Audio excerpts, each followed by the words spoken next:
Maya Rodriguez never imagined her life would change because of a tattoo.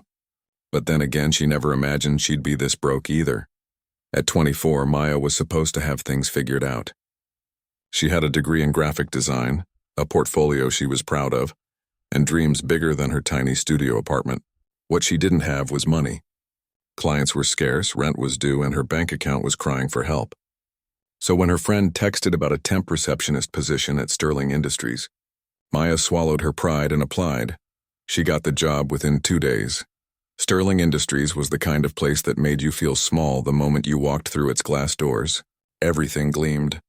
The marble floors reflected the chandeliers hanging from impossibly high ceilings. People in expensive suits moved with purpose, their shoes clicking importantly against the polished stone. Maya looked down at her department store blazer and felt like an imposter. The HR manager, a woman with sharp eyes and sharper heels, gave her a quick tour. "You'll answer phones, greet visitors, and manage the reception desk on the 14th floor," she explained. Walking so fast, Maya had to jog to keep up. "Mr. Sterling rarely comes to this floor, but if he does, just be professional and stay out of his way." "Mr. Sterling?" Maya asked. The woman looked at her like she'd just asked who the president was. "Daniel Sterling, the CEO. He owns this entire building and about 40 others around the world." "Right. That's Sterling." Maya had heard of Daniel Sterling, of course. Everyone had. He was one of those billionaires who made headlines without trying. Youngest CEO to take a company public. Turned his father's modest investment firm into a global empire. Notoriously private. Never smiled in photos. The kind of person who existed in a completely different universe than Maya's world of instant ramen and overdue electricity bills. Her first morning was a blur of phone transfers and visitor logs. She smiled until her cheeks hurt, directed people to conference rooms, and tried not to think about how this job was so far from designing album covers or branding campaigns. By noon, she'd almost forgotten about the mysterious CEO who supposedly never came to this floor. Then the elevator doors opened, and he walked out. Maya knew it was him instantly. Not because she'd Googled him the night before, though she had, but because everyone in the lobby straightened up like soldiers when a general enters the room. Conversation stopped mid-sentence.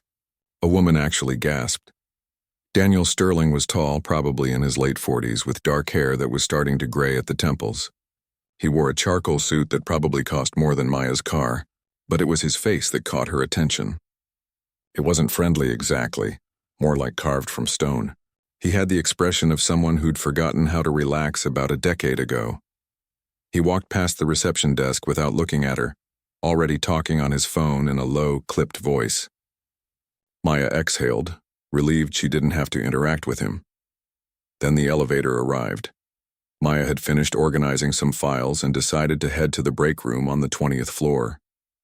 She stepped into the elevator, grateful for a moment alone, when a hand caught the closing doors. They slid open and Daniel Sterling stepped inside. Her heart jumped into her throat. The elevator was suddenly very small. Maya pressed herself against the side wall, trying to take up as little space as possible. She could smell his cologne, something expensive and subtle.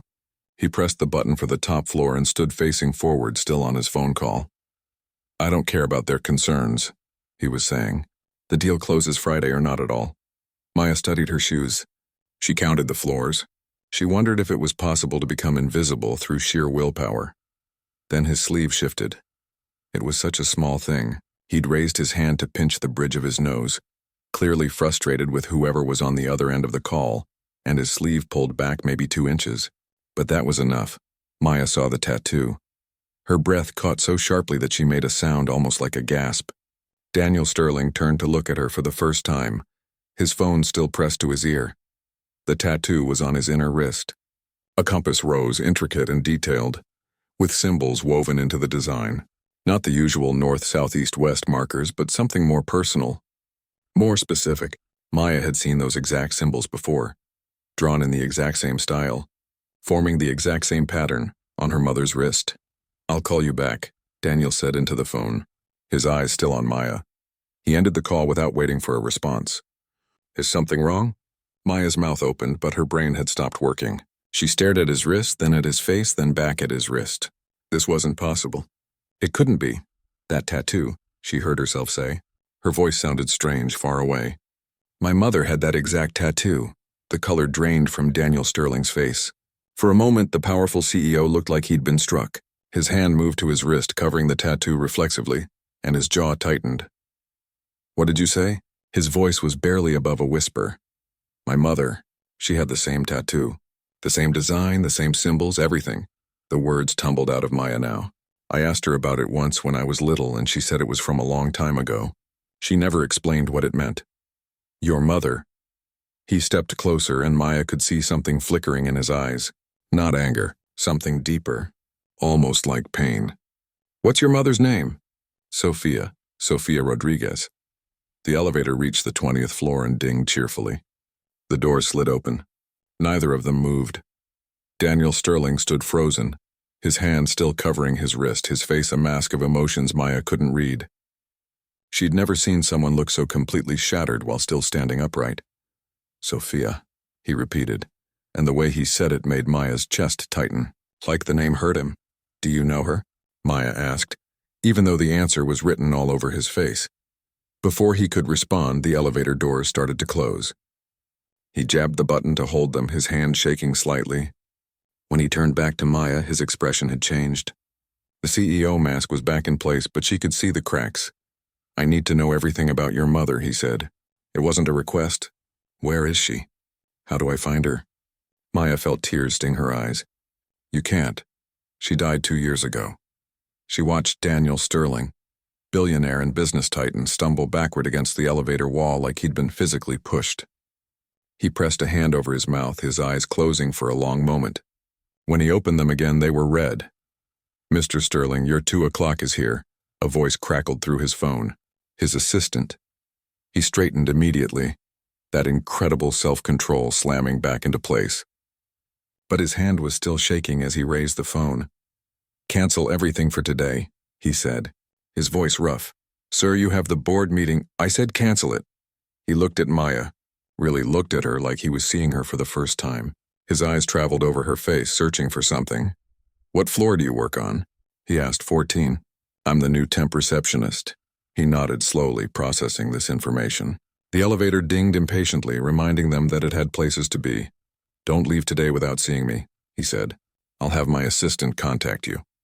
We need to talk. Really talk." Before Maya could respond, before she could ask the 1,000 questions suddenly flooding her mind, he stepped out of the elevator. She watched him walk away, his shoulders tense, his pace faster than before. The doors closed, leaving Maya alone with her racing heart and a mystery she didn't understand. She looked down at her own hands, remembering her mother's wrist. That compass rose tattoo that Sophia had touched sometimes when she thought Maya wasn't watching, the sad, distant look that would cross her face. What had just happened? How did a billionaire CEO know her mother? And why did that tattoo make him look like his entire world had just collapsed? Maya's phone buzzed in her pocket. It was already a message from an unknown number. "Mr. Sterling requests your presence in his private office. Suite 4500 at 7 p.m. Please confirm receipt." She stared at the message for a long moment, her finger hovering over the reply button. Every instinct told her this was crazy, that she was about to step into something much bigger than herself. But that look on his face, that raw, unguarded pain when she'd mentioned her mother's name, Maya typed back a single word. Confirmed. The rest of Maya's workday crawled by like torture. She couldn't focus on anything. Phone calls became background noise. People walked past her desk, but she barely saw them. All she could think about was that tattoo and the way Daniel Sterling's face had changed when she mentioned her mother's name. At 6:30, she packed up her things with trembling hands. The building had mostly emptied out, leaving behind that eerie quiet that offices get after hours. She took the elevator up to the 45th floor, her stomach doing backflips the entire ride. The doors opened to reveal something that didn't look like an office at all. It looked like a luxury apartment. Dark hardwood floors, floor-to-ceiling windows showing the city lights beginning to twinkle below, and furniture that belonged in a design magazine. A woman in her 50s sat at a sleek desk, clearly waiting for her. "Miss Rodriguez?" the woman asked warmly. "Mr. Sterling is expecting you.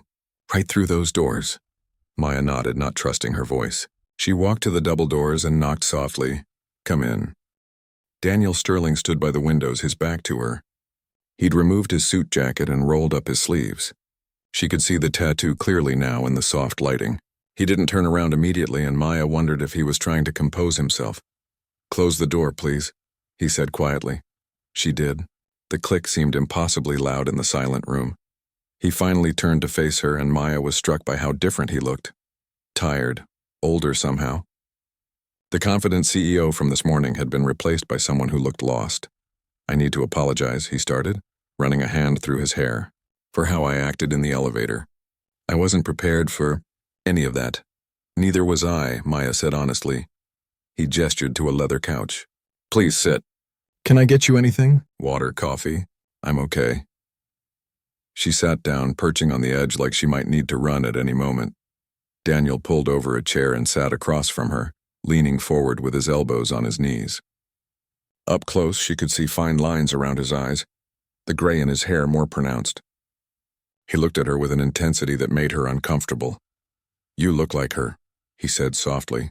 "Your eyes, the shape of your face. I should have seen it immediately." "You knew my mother well?" He laughed, but it was a broken sound. "I loved her. 25 years ago, Sofia Rodriguez was everything to me." Maya felt the room tilt slightly. She'd expected maybe they were old friends or distant relatives or something simple. "Not this, I don't understand," she managed. "My mother never mentioned you." "Not once, I know. That's what I've been trying to understand for over 2 decades. He stood up, too agitated to sit still. "We met when I was 23. I'd just started working at my father's company, and she was a waitress at this little cafe I went to every morning. She had this smile that could light up a room, and she didn't care that I came from money. She treated me like I was just Daniel, not Daniel Sterling, heir to a fortune." Maya watched him pace, seeing emotions play across his face that she bet most people never witnessed. The untouchable billionaire was completely human right now, raw and hurting. "We fell in love fast," he continued. "Too fast," my father said. "But I didn't care. Sophia was real in a way nothing else in my life was. We got these tattoos together after 6 months. It was a compass rose because she said I helped her find her direction in life, and I told her she was my true north." His voice cracked slightly. "We were planning our future. I was going to propose. What happened?" Maya asked, though part of her wasn't sure she wanted to know. "She disappeared." He stopped pacing and looked directly at Maya. "One day she was there, and the next she was gone. No note, no explanation, no goodbye. I searched everywhere. I hired investigators. I drove myself half crazy trying to find her. But it was like she'd vanished into thin air." Maya felt something cold settle in her chest. "When was this?" "July 1999. July 15th, specifically. I remember because it was supposed to be her birthday dinner." Maya did the math quickly in her head. She was born in March 2000. Her mother would have been pregnant when she left. "She was pregnant with me," Maya said quietly. "That's why she left." Daniel's legs seemed to give out. He sat back down heavily, staring at her. "You're my daughter." It wasn't a question, but Maya nodded anyway. Saying it out loud made it real in a way that terrified her. This man, this stranger who owned buildings and made million-dollar deals, was her father. The father her mother always said had abandoned them. "She told me you didn't want us," Maya heard herself say, and suddenly she was angry. Angry at her mother for lying. Angry at this man for having everything while she and her mother struggled. Angry at the whole impossible situation. "She said you left when you found out she was pregnant. That you wanted nothing to do with us. That's not true." Daniel's voice was fierce now, his eyes bright with unshed tears. "I would have given anything to know about you. To be part of your life. I never stopped looking for her, Maya. Never." "Then why did she leave?" Maya demanded. "Why would she lie to me my whole life?" "I don't know." "That's what I've been asking myself for 25 years. They sat in painful silence, both processing the enormity of what they'd just learned. Maya felt like her entire history was being rewritten, every memory of her mother, every struggle they'd faced, all the times her mother worked double shifts while Maya did homework at empty diner tables. All of it looked different now through this new lens. "Did she—" Daniel swallowed hard. "Did she have a good life? Was she happy?" Maya thought about her mother's tired smile, the way she sang in the kitchen even when they had nothing, how she never complained even when things were impossibly hard. She worked as a nurse. "We didn't have much money, but she made sure I had everything I needed. She was strong, the strongest person I ever knew." "She died 2 years ago?" Cancer. It was fast, only 4 months from diagnosis to... Maya couldn't finish the sentence. Daniel covered his face with his hands. His shoulders shook and Maya realized he was crying. She didn't know what to do. Part of her wanted to comfort him, but another part was still too angry, too confused. After a moment, he composed himself and wiped his eyes. I'm sorry. I loved her so much. And now I find out I had a daughter that Sophia is gone and I missed everything. I missed your entire childhood. I missed being there for both of you. She left a letter, Maya said suddenly, remembering. When she died, there was a box of her things. Most of it was photos and jewelry, but there was a sealed envelope. She'd written on it, open only with Daniel Sterling. Daniel's head snapped up. What? I thought she was confused from the medications. Daniel Sterling didn't mean anything to me. I put the box in my closet and tried to forget about it. Do you still have it? The letter? Yes. Can we read it together? Please, I need to understand why she left, why she kept you from me. Maya pulled out her phone and called her roommate, asking her to check the closet and find the box. 20 minutes later, her roommate arrived at the building's lobby with a small wooden box. Maya retrieved it and brought it back up to Daniel's office. They stood together, looking down at the sealed envelope. Her mother's handwriting was on the front, neat and careful. Open only with Daniel Sterling. Are you ready? Maya asked. Daniel's hand shook as he reached for the envelope. I don't know, but I need to know the truth. Maya broke the seal and pulled out several pages of her mother's handwriting. They sat on the couch together and Maya began to read aloud. My dearest Daniel and my beloved daughter, if you're reading this together, then Maya has found you. I prayed this day would come, even though I know I don't deserve forgiveness for what I've done. Daniel, I need you to know that leaving you was the hardest thing I ever did, but I had no choice. Your father came to see me 3 days after I found out I was pregnant. He told me that if I didn't disappear from your life, he would destroy my family. He had power, connections, and evidence he'd manufactured that would send my younger brother to prison. He said I could leave quietly with some money or I could stay and watch everyone I loved suffer.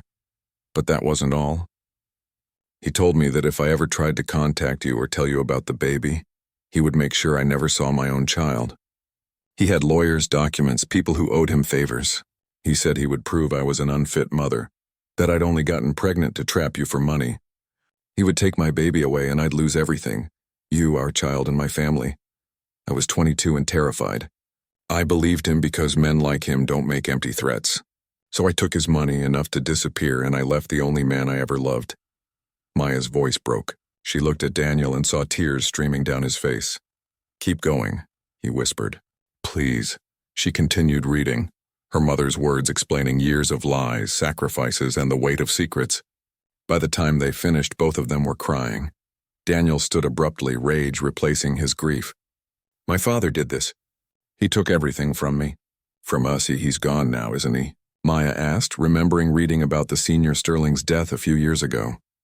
Yes. But that doesn't change what he took. Daniel turned to her, his expression desperate. Maya, I know this is overwhelming. I know you have no reason to trust me or want me in your life. But please give me a chance. Let me be your father. Let me make up for all the years we lost. Maya looked at this man, her father, and felt a war raging inside her. Part of her wanted to run, to go back to her simple life where things made sense. But another part of her, the part that had always wondered about her father, wanted to stay. I don't know how to do this, she admitted. Neither do I, Daniel said with a sad smile. But maybe we can figure it out together. Maya took a deep breath. Her mother had kept this secret to protect her. Maybe it was time to honor that sacrifice by giving the truth a chance. Okay, she said quietly. We can try. Maya thought things would get easier after that night in Daniel's office. She was wrong. The first week after their conversation, Daniel gave her space. He sent a few careful text messages asking how she was doing. Nothing pushy. Maya appreciated that. She needed time to process the fact that her entire life story had been rewritten in one evening. Then the second week came, and everything fell apart. She was eating breakfast in her tiny apartment when her roommate Katie burst through the door, phone in hand, eyes wide. Maya, you need to see this. The article was on some celebrity gossip website, complete with a photo of her leaving Sterling Industries. The headline made her stomach drop. Secret daughter? Billionaire Daniel Sterling's hidden child revealed. How did they find out? Maya whispered, scrolling through the article. It had details. Her name, her age, even her mother's name. Someone had leaked the story. Her phone started ringing, unknown numbers, one after another. When she finally answered one, a reporter's eager voice asked, "Miss Rodriguez, how does it feel to suddenly be a billionaire's daughter? Did you seek him out for money?" Maya hung up immediately, her hands shaking. By noon, there were 3 reporters camped outside her apartment building. By evening, her Instagram had thousands of new followers and hundreds of messages, some supportive, many cruel. Gold digger. She planned this whole thing. Suddenly appearing after he's rich? "Yeah, right," Daniel called that night, his voice tight with anger. "I'm so sorry. I'm having my team find out who leaked this. We'll fix it." "How do you fix this?" Maya asked, looking out her window at the reporters below. "They think I'm a liar. They think I'm after your money. We'll do a DNA test. We'll prove it publicly. And then what? They'll just find something else to attack me about."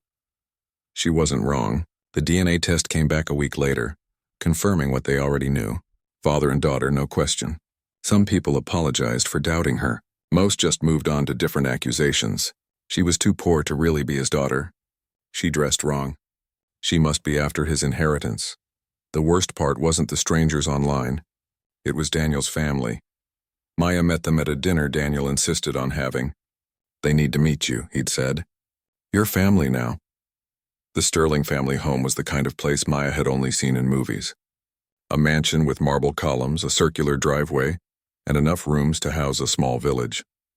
She felt sick walking up to the front door in her best dress, which had cost $40 on sale. Daniel's younger brother, Christopher, answered the door. He was in his early 40s, handsome in that polished way rich people are, and his smile didn't reach his eyes. "So you're the mysterious Maya," he said, looking her up and down. "Come in. Everyone's dying to meet you." The dining room could have fit her entire apartment inside it. Daniel was there, along with Christopher's wife, their 2 teenage kids, and Daniel's ex-wife, Lauren, who apparently still attended family dinners. Everyone stared at Maya like she was an exotic animal in a zoo. Dinner was torture. The food was incredible, but Maya could barely eat. She didn't know which fork to use for which course. She accidentally called the private chef the cook and saw Christopher smirk. Every attempt at conversation felt like a test she was failing. "So, Maya, what do you do?" Lauren asked, her tone polite but her eyes sharp. "I'm a graphic designer. Freelance mostly." "How nice." Daniel mentioned you were working as a temp receptionist. "Just until my design work picks up." "Of course." Lauren smiled, but there was something cold in it. "It must be quite an adjustment going from that to all this." Daniel jumped in. "Maya's incredibly talented. You should see her portfolio." "I'm sure," Christopher said, swirling his wine. "It's just funny how these things work out.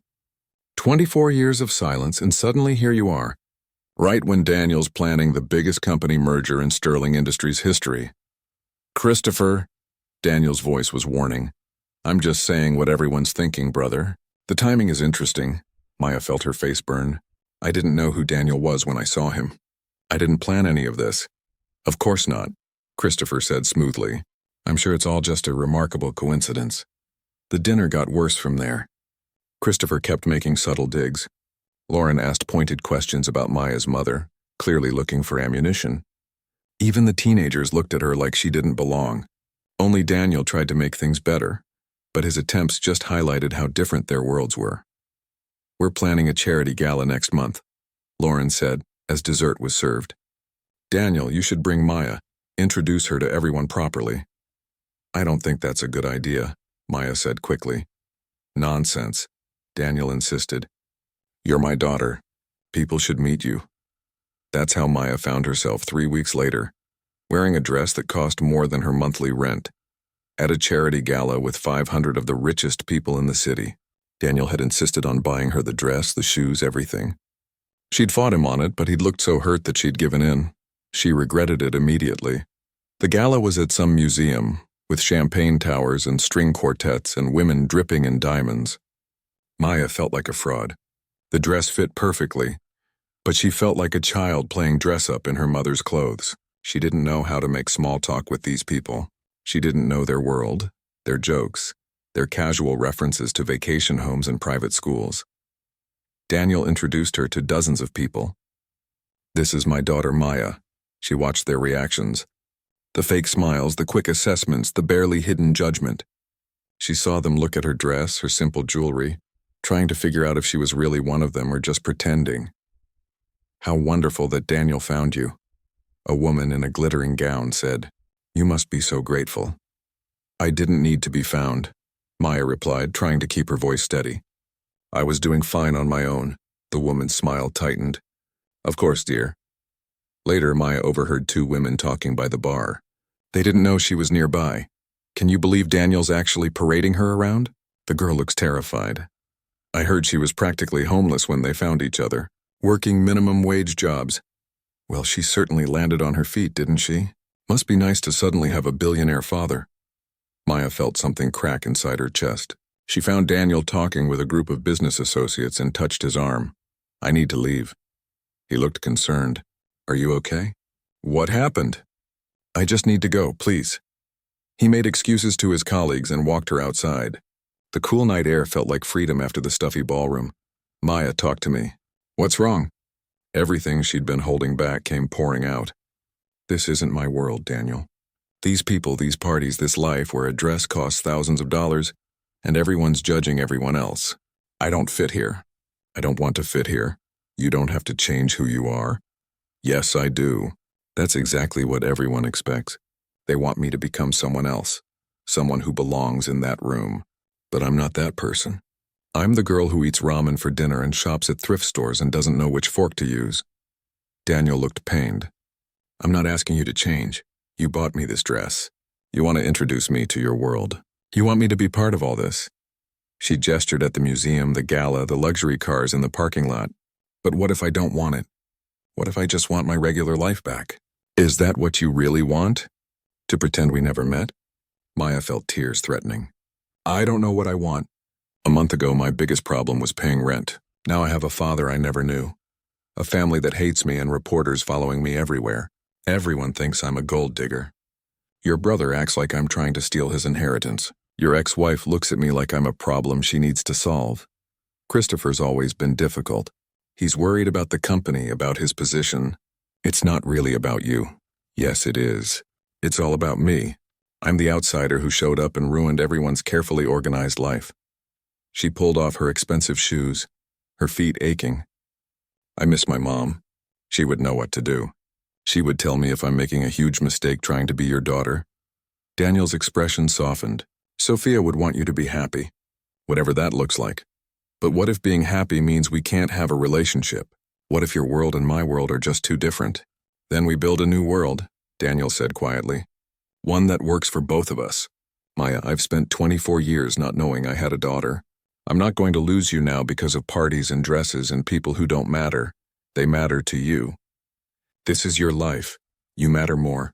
Maya wanted to believe him. She wanted to believe they could find some middle ground between her tiny apartment and his mansion, between her simple life and his complicated one. But standing there in her expensive dress with paparazzi photos probably already online, she felt further from him than ever. "I need some time," she said finally, "to figure out who I am in all of this. I can't be the person you want me to be and the person I actually am. I need to find a balance, and I can't do that while everyone's watching and judging." Daniel nodded slowly, though she could see it hurt him. "Okay, take the time you need, but Maya, don't disappear like your mother did, please. Even if you need space, just don't vanish." "I won't," she promised. "I just need to breathe." She called a regular taxi instead of using Daniel's driver. As they pulled away from the museum, Maya looked back and saw her father standing alone on the steps looking lost. She felt guilty but also relieved. For the first time in weeks, she felt like she could think clearly. And what she was thinking scared her because she wasn't sure there was a way to be Daniel Sterling's daughter without losing herself completely. Maya kept her distance for 3 weeks. She ignored the luxury apartment Daniel offered and stayed in her cramped studio. She turned down his invitations to dinner. She focused on her design work, landing a few small clients who didn't care about her sudden fame. It felt good to be just Maya again, not the billionaire's secret daughter. But Daniel didn't give up. He texted her good morning every day. He sent pictures of things that reminded him of her mother. a flower shop Sophia used to love, the cafe where they met. He never pushed, never demanded, just gentle reminders that he was there, waiting. Then Christopher made his move. Maya was meeting with a potential client at a coffee shop when her phone exploded with notifications. Her hands shook as she opened the first article. Sterling Heir questions paternity claim. Family attorney calls DNA results into question. The article quoted Christopher extensively. He claimed the DNA test had been rushed, that Maya had manipulated his brother during an emotional, vulnerable time, that she'd carefully researched their family and created an elaborate con. He'd even found people from Maya's past willing to say she'd always been obsessed with money, always looking for the easy way out. Maya felt sick. The people they quoted were classmates who'd barely known her, an ex-boyfriend who'd cheated on her, people who didn't matter until someone paid them to lie. But the worst part was the legal document Christopher had filed with the company's board of directors. He was claiming that Maya posed a threat to Sterling Industries, that she was clearly planning to manipulate Daniel into giving her shares of the company, that she should be legally barred from any inheritance or company involvement. Her phone rang. "Daniel, have you seen it?" His voice was tight with rage. "Yeah, I've seen it. I'm handling this. Christopher has crossed a line he can't come back from." "Daniel, maybe he's right." Silence on the other end. "What? Maybe I am a threat to your company. Maybe me being in your life causes more problems than it solves. You've already lost friends, your family hates me, and now your own brother is calling me a liar. Is this really worth it?" "Don't do that," Daniel said firmly. "Don't let him win by making you doubt yourself. You are my daughter." The DNA test was done by 3 independent labs. Christopher knows that. He's just scared. Scared of what? Of losing control. "Our father set up the company structure so that if I ever found an heir, a direct child, certain things would shift in terms of succession. Christopher has always been next in line. Now you exist and he's terrified." Maya hadn't even thought about inheritance or company succession. She didn't want any of it. "I'll sign something. Legal papers saying I don't want anything from you or the company. Problem solved." "That's not the point. You shouldn't have to sign away your rights because Christopher can't accept the truth. But if it makes this easier..." "No." His voice was steel. "I've already lost 24 years with you. I'm not letting him take anything else." That afternoon, Daniel called an emergency meeting with the Sterling Industries board of directors. Maya didn't want to go, but Daniel insisted. "They need to see you. They need to know you're real, you're honest, and you're not what Christopher is claiming." The boardroom was on the 50th floor, all glass walls and intimidating leather chairs. 15 board members sat around an enormous table, their expressions ranging from curious to hostile. Christopher sat at the far end looking confident. Too confident. Daniel stood at the head of the table and Maya sat beside him, feeling like she was on trial. "Thank you all for coming on short notice," Daniel began. "I want to address Christopher's claims directly." "Before you do," Christopher interrupted smoothly, "I think the board should know about some additional information we've uncovered." He slid folders across the table to each board member. Maya watched their faces as they opened them, saw their expressions change. "What is that?" Daniel demanded. "Financial records," Christopher said, "showing that Maya has significant debts. Student loans, credit cards, medical bills from her mother's cancer treatment. She's been struggling financially for years. Then suddenly she discovers she's your daughter, right when we're about to close the biggest merger in company history." Maya felt her face burn. Those debts were real and they were crushing. But she hadn't sought out Daniel because of them. She hadn't even known who he was. "Those financial struggles are exactly what her mother faced," Daniel shot back. "Sophia raised our daughter alone because my father threatened her. Maya's debts are evidence of how hard her life was, not evidence of some conspiracy." "Or," Christopher countered, "their motive. The board needs to consider that this woman might be manipulating you. You're emotionally compromised, Daniel. You lost the love of your life. Now someone appears claiming to be your daughter, and you want so desperately for it to be true that you're not thinking clearly. 3 independent DNA tests," Daniel started. "Can be manipulated," Christopher said. "With enough money and the right connections, anything can be faked. I'm not saying she definitely did that. I'm saying the board has a responsibility to protect this company and its shareholders. We need a full investigation before we accept her claim. One of the older board members spoke up. Christopher has a point, Daniel. The timing is concerning, and the financial pressure she was under does create a possible motive. Maya couldn't take it anymore. She stood up, her chair scraping loudly against the floor. Every eye in the room turned to her. You want to know the truth? Her voice shook, but she kept going. Fine, here it is. I didn't want any of this. I didn't ask to find out my entire life was based on a lie. I didn't ask for reporters following me or people I've never met calling me a gold digger online. I didn't ask for a father who lives in a different world than me. She looked directly at Christopher. You think I want your company? I don't even understand what this company does. You think I want Daniel's money? I've been taking care of myself just fine. My mother taught me how to survive, how to work hard, how to not need anyone's help. So yeah, I have debts. You know what those debts represent? My mother's cancer treatment, the one that didn't work. Student loans because I believed education mattered.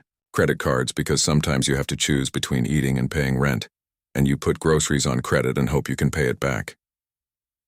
The room was dead silent. Maya felt tears threatening but refused to let them fall.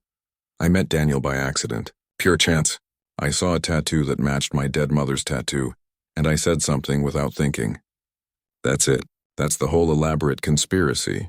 And you know what? If I could go back and keep my mouth shut, stay invisible, avoid all of this pain and judgment, I honestly don't know if I wouldn't choose that instead. She turned to Daniel and his face was stricken. I'm sorry. I know that hurts you, but I'm tired of defending myself to people who've already decided I'm guilty. I'm tired of being called a liar when I'm the only one telling the truth. She walked toward the door, needing to get out of that room, away from those staring faces. Miss Rodriguez. Wait, one of the board members called. An older woman with silver hair and kind eyes. Please sit back down. Maya hesitated, but something in the woman's voice made her stop. I'm Patricia Chen, the woman said. I've been on this board for 20 years. I knew Daniel's father. Christopher shifted uncomfortably.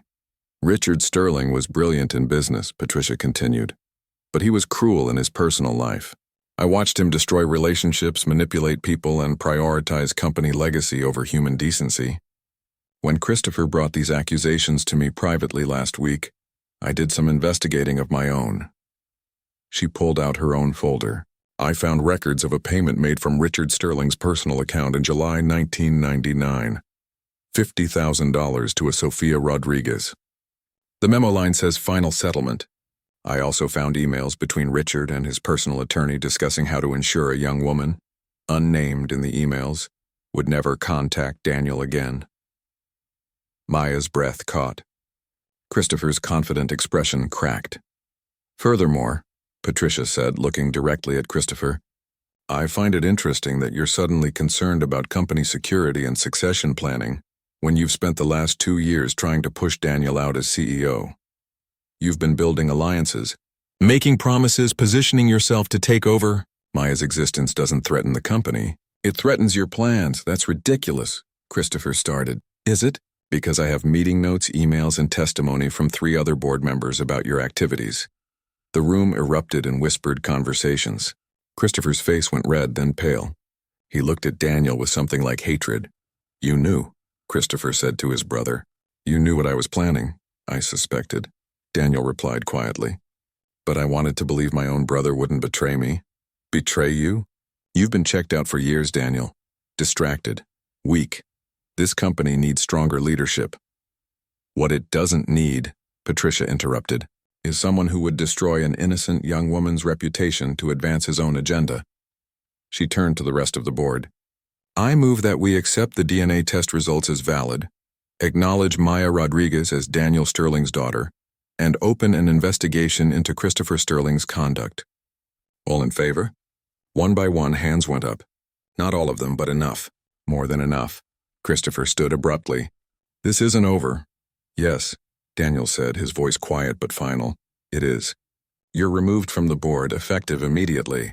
Security will escort you out. As 2 security guards appeared to accompany Christopher out, he stopped next to Maya. For a moment, she thought he might apologize. Instead, he leaned close and whispered, You'll never be one of us, no matter what they say. Then he was gone. Maya sank back into her chair, emotionally exhausted. The board meeting continued without her, voices discussing investigations and company policy. She barely heard any of it. Daniel touched her arm gently. "Let's get you out of here." They rode the elevator down in silence. When they reached the lobby, Daniel turned to her. "I'm so sorry. For Christopher. For all of it. You shouldn't have had to defend yourself like that." "Is it always going to be like this?" Maya asked tiredly. "People questioning me, testing me, waiting for me to prove I'm good enough?" "No," Daniel said firmly. "Because after today, everyone knows the truth. You're my daughter. That's not up for debate anymore." Maya wanted to believe him, but Christopher's final words echoed in her mind. Maybe she'd won this battle, but she wasn't sure she could win the war of truly belonging in Daniel's world. "Can we just go somewhere normal?" she asked. "No fancy restaurants, no business dinners, just a regular place." Daniel smiled, the first real smile she'd seen from him in weeks. "I know just the spot." He took her to a small diner, the kind with cracked vinyl booths and coffee that never stopped coming. They ordered burgers and fries, and for the first time since this whole thing started, Maya felt like she could breathe. "Your mother and I used to come to places like this," Daniel said softly.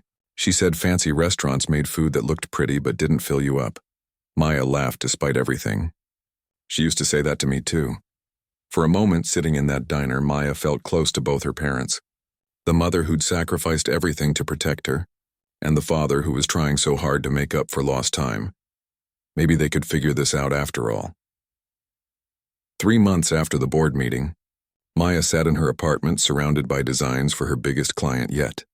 A small business wanted her to rebrand their entire company, and for the first time in her life, she could actually pay all her bills in 1 month. It felt good, really good. Her phone buzzed with a text from Daniel. "Coffee tomorrow?" "I have something to show you," she smiled and typed back. "The usual place?"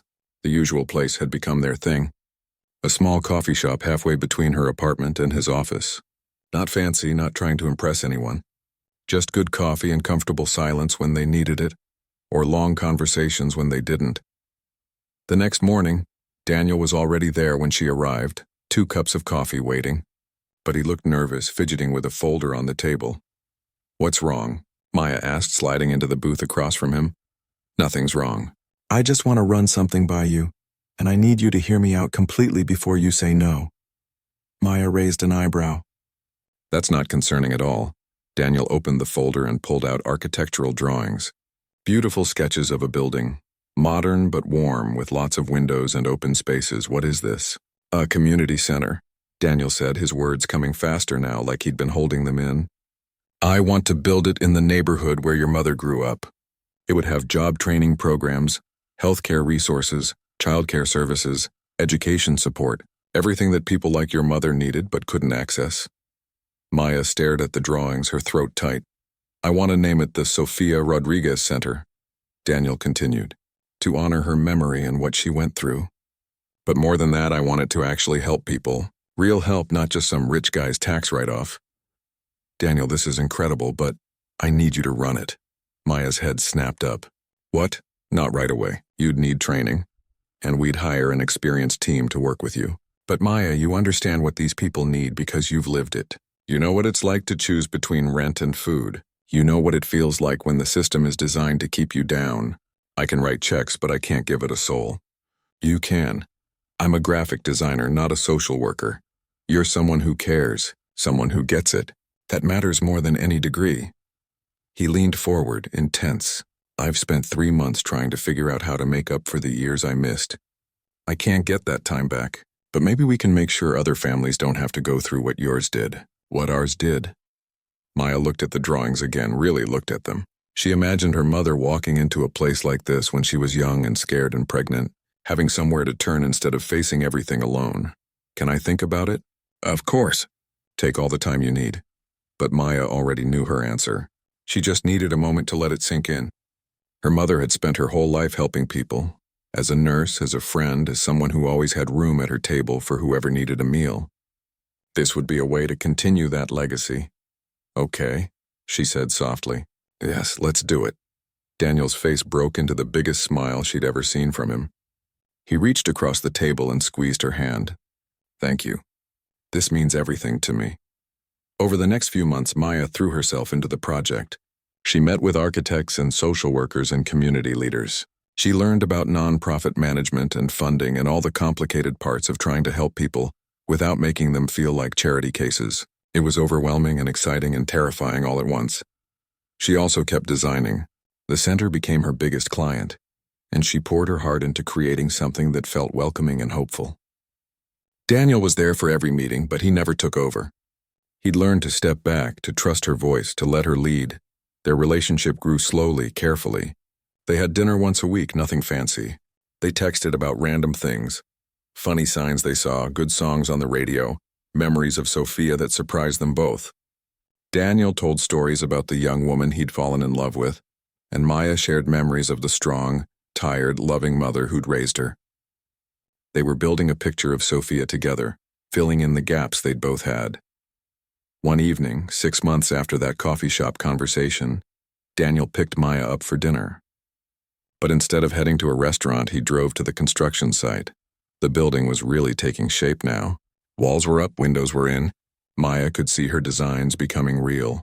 The cheerful colors, the open spaces, the little touches that made it feel like home instead of an institution.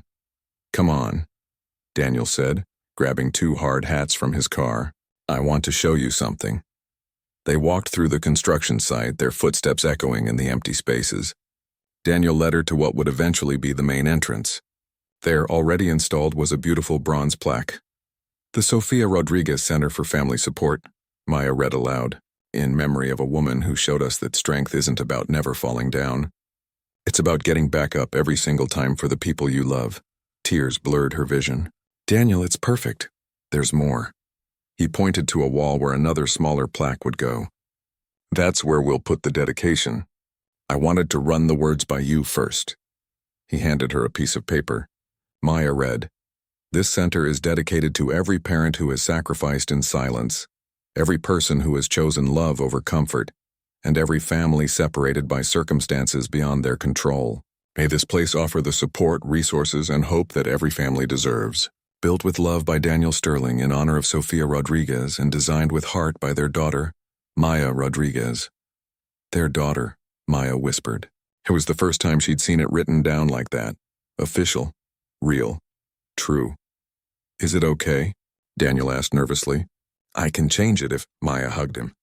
Just threw her arms around him and held on. It was maybe the 3rd or 4th real hug they'd shared, still awkward, still learning. But it felt right. "It's perfect," she said into his shoulder. "Thank you for doing this, for her. For people like us. Thank you for letting me be your father," Daniel said quietly. "I know I'm not good at it yet. I probably buy you too many things and text too often and try too hard." Maya laughed, pulling back. "You do text a lot. I just don't want to miss anything else. I missed your first words, your first day of school, teaching you to drive. I missed everything. You didn't miss it by choice. And hey, you're here now. That's what matters." They stood together in the empty building, watching the sunset through the unfinished windows.